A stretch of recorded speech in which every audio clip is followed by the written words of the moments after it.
Yeah.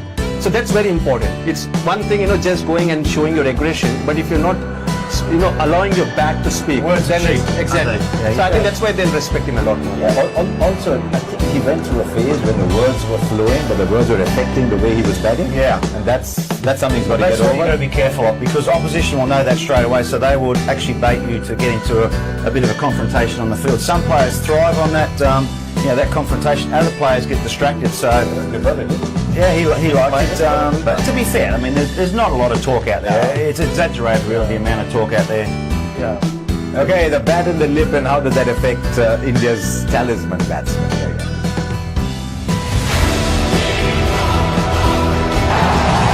And Kohli is back on the ground. You know when he's back on the ground, don't you? So Steve Smith goes out 21 from 14. A warm send-off to an old friend.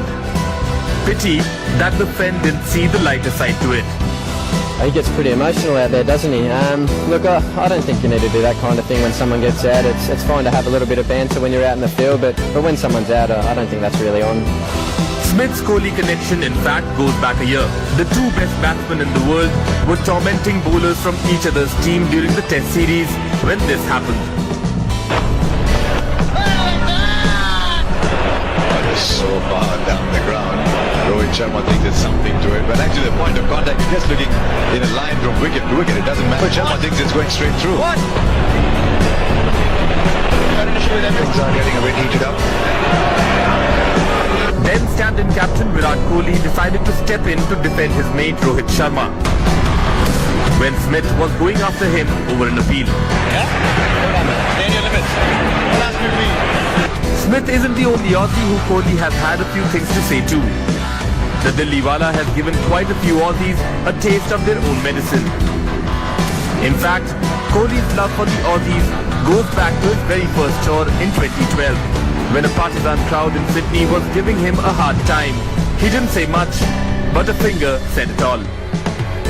The fireworks continued to Adelaide, where Kohli on 99 didn't want to take things lying down when Warner showered some love on him, and we got a little taste of things to come.